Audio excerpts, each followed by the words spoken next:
When you think of a narcissist, you think of a arrogant, know-it-all, businessman, lacks empathy, overly confident, just annoying and obnoxious. You don't think about an emotionally stunted, riddled with anxiety and insecurity and fears of abandonment, desperately in need of validation, little girl that's trapped inside of a 55-year-old woman's body. Hey there, welcome back to the Mind Your Boundaries podcast, episode number 15. I'm your host and boundary enthusiast, Jessica Miller, and today we are unpacking the very complex world of mother-in-laws with covert narcissistic tendencies. Let's begin with a story about Mary. As a little girl, Mary was always in the background. Her parents were high achievers, and they only noticed her if she brought home good grades or awards. Very early on, she realized when she got a scrape, had a nightmare, lost her beloved pet, her parents were very quick to get annoyed, anger, and tell her, "Get up, let's move on." She learned to bury her feelings because they didn't matter and equate love with accomplishments. This neglect left her emotionally stunted, anxiety-ridden, insecure, constantly desperately seeking validation and fearing abandonment. As a mom, Mary made herself feel needed and like a permanent fixture in her son's life by making him believe, "You need me to be successful." We're talking money, sports, friends, college admission stuff. So imagine her intense and emotional reaction, like what came over her body when Michael randomly shows up with a girl and announces he's engaged and getting married to Emily. The fear of abandonment was so much to try to handle, and how she masked it is she started instantly criticizing their decisions. "Michael, don't you think you're a little too young? Michael, you don't even know this girl. Michael." The pregnancy announcement triggered another wave of insecurity because now, not only was she getting pushed aside for being the primary woman in Michael's life, now her legacy as a mom was going to be threatened or in direct competition with Emily. The more that she felt isolated and sidelined, the bigger she started to get to try to tighten her grip on Michael. Really over expensive, inappropriate gifts she would buy him, guilt trips, manipulation, anything and everything she could do to try to grip him and pull him back to her and away from Emily. After the birth, Mary's need for control intensified. So she started making comments and criticizing every little thing Emily did as a mom in order to make her doubt and question and lack confidence as a new mom. Today, we're talking about proven boundary setting tips with mother-in-laws with covert narcissistic tendencies, practical strategies to help you manage narcissistic behaviors, communication tips, scripts, but most importantly, after today, you are going to have a better understanding of what it's like to be a covert narcissist. That's where we get a different perspective and, dare I say, some empathy for mother-in-laws just like Mary. When you think of a narcissist, you think of a arrogant, know-it-all, businessman, lacks empathy, overly confident, just annoying and obnoxious. You don't think about an emotionally stunted, riddled with anxiety and insecurity and fears of abandonment, desperately in need of validation, little girl that's trapped inside of a 55-year-old woman's body. But that's exactly what I need you to think about to make your life better with your mother-in-law that has covert narcissistic tendencies.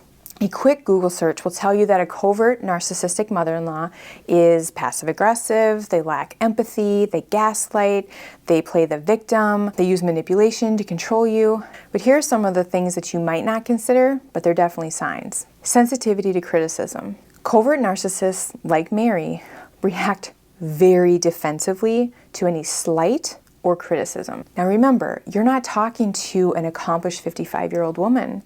You're talking to a broken, scared little girl that's trying desperately to hide inside so that you don't see she's not perfect. Covert narcissists have a very difficult time maintaining friendships and fitting in.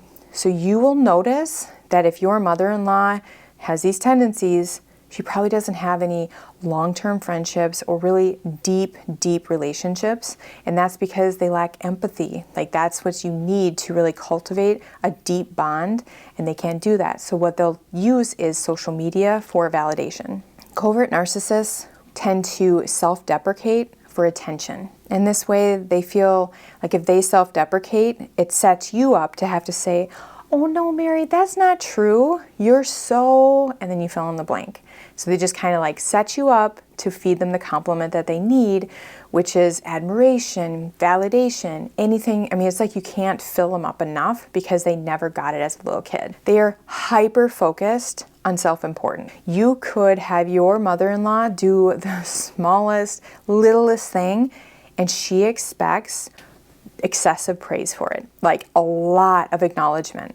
Covert narcissists may engage in a lot of altruistic acts, but it's not for the other person, it's for themselves. You will hear things from other people like, isn't she the best? Your mother-in-law is so sweet. Your mother-in-law is an angel. Here are some boundary setting tips for mother-in-laws like Mary.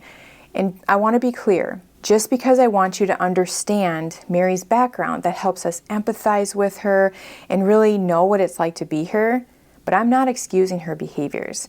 And boundaries are definitely necessary, and you definitely have to hold the line with anyone with a personality disorder or tendencies of a personality disorder. The first thing you can do is go on an information diet. For Emily, she can share very neutral or positive topics with Mary, and this will cut down or limit the criticisms. Positive reinforcement. Remember, Mary didn't get this as a child. It was always achievement or performance-based feedback. So when she does anything like genuinely giving you good advice or supporting you, let her know. This lowers her defenses and the need for all the negative tactics. So all the behaviors that covert narcissists use to keep the negative feelings at bay, they don't need those. As long as they feel safe, seen, heard, and understood, they don't need those. So positive reinforcement is a really big one to pay attention to. Inclusive decision making. If Emily and Michael had a decision that it really didn't matter either way, it would be awesome if they could include Mary. Let's say they're having a bowling party for Jax, and the bowling party or the bowling place, they will cater it all, or you can bring in your own stuff. And it doesn't matter either way to them. So they bring in Mary and they're like, hey, what do you think we should do? Just make her feel included. Again, keep those defenses low so she feels included, needed, and important in your family. Setting clear limits. Emily will always need to communicate her boundaries very clear and calm. For instance, let's say there's a parenting decision made and Mary just keeps going back and back and back on wanting you to do something differently. Emily can say, we value your experience, Mary, but we're going to be doing it differently. United front with your partner. You always need to make sure in the background you're making decisions, coming to conclusions, and deciding on things with your partner alone, and then coming and presenting as a united front, using the words we, our, together, and not saying like Michael and I, Emily and I, say we, our decision. You can directly address passive-aggressive comments. Confronting Mary's comments in a calm manner can sometimes disrupt her pattern. For example, let's say she's bringing up stuff about Jax being away at daycare, being away with the other grandma, being away. And Emily can kind of feel like, I think Mary is missing Jax and she's wanting more time with him. So she can directly go to her and just say, you know what, Mary? It seems like you're saying you want to spend more time with Jax. Is that what you're saying? The last boundary setting tip is making sure you focus on self-care. Let's say Emily had a week from hell at work, Jax was sick, and tonight she was looking forward to bath, wine, and candles in her book. And she's just getting everything ready. Her phone rings and Mary lets her know that she's cooked Michael's favorite lasagna. She picked up something special for Jax, and she has a gift for Emily, and she's on her way over. And in that moment, Emily has to decide, I have to pick myself. Those are things that are going to happen very often, and you have to make sure you have a good self-care routine so that you don't get wore out by how much Mary needs from you. Like your mother-in-law will need a lot from you, like a 7-year-old, like a 12-year-old.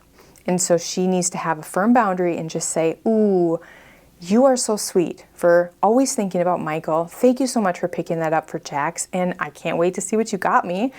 I was just going to get in the bath. Is there any way we could do it Thursday? Here are some practical strategies for managing and navigating narcissistic behaviors. Playing the victim. Mary accuses Emily of excluding her from family events. Emily can respond by stating the facts of the situation, and reassuring Mary that she's very much an important part of the family.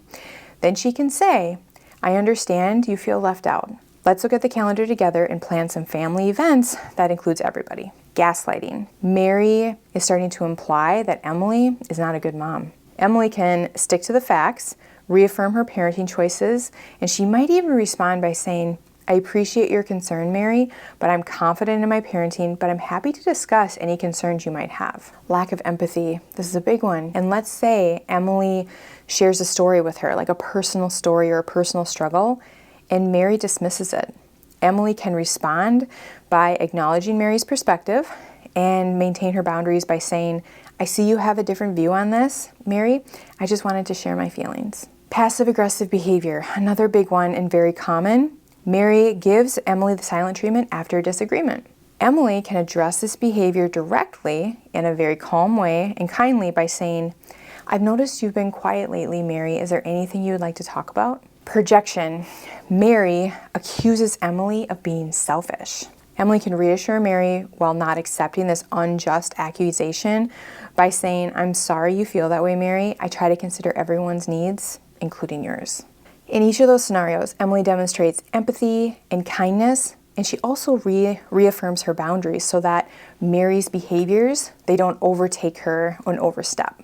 Here's a communication tip. If you are dealing with someone that has very big emotions and they're really upset and you want them to calm down so you can talk rationally with them, show empathy.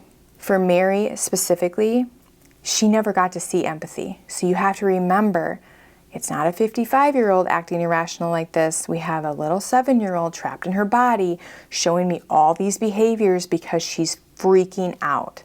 So empathy, and once to get them to calm down so that you can present 2 concrete solutions or options, you can say, I hear that you're upset and I want to help. And then once they calm down, you present 2 concrete options. For example, let's say Michael and Emily don't want Mary in the delivery room, and Mary is struggling with this and she wants to be there in the worst way. What they can say is, we hear how upset you are and we want to help. Here are 2 options we have. Once Emily and I and the baby get settled in, we can FaceTime, or you can be the first to come over and visit once we get settled in at home and we're ready to host. What would you like? Balancing empathy with boundaries is key. Emily can acknowledge Mary's need for validation without being consumed by her demands. It's all about finding the middle ground so Mary feels included, but she doesn't get to overstep. Let's say Michael and Emily want to take Jax out skating for the first time, and Mary wants to be there. Emily can say, we know you want to join us for our first time taking Jax out skating. We're going to go, just us parents and Jax. However, we would love for you to join us next weekend. Are you free? Very important to know. You are not trying to change Mary or your mother-in-law with covert narcissistic tendencies. You will not change them. You're trying to understand the dynamic and manage the symptoms. By managing the symptoms, Mary and mother-in-laws like her, they don't have any need for those negative behaviors that cause your family so much drama, tension, stress, and heartache. Today, all I wanted to do was make sure I brought to light and helped you understand what it is like to be a covert narcissist. If I had a mother-in-law like Mary, this is what I would do. I would know that Mary's negative tendencies, they stem from a fear of being abandoned. She's very insecure and anxious, and I would never want another human being, whether they're 7, 12, or 55, to feel that way. And if I know, like I can spot, okay, yeah, definitely my mother-in-law has some of these tendencies, well, then I just see that scared little child all the time. So when I see those negative behaviors come out, I know that that little girl is activating those behaviors because she's scared. And so I would tend to her to minimize and manage the symptoms. I would reassure Mary, Mary, you are so important to us. Mary, we need you in our lives. I would make sure my husband spends adequate time with his mom. Once a month, go out and have just a mom and son dinner. Go over and help your mom around the house if she lives alone. I would definitely encourage my husband to continue having one-on-one time with his mom. That would really do her soul and heart a lot of good. I would make sure she knows you're not going anywhere. You're the best. We appreciate you. And I would definitely always give her compliments on who she is as a person, not necessarily what she does.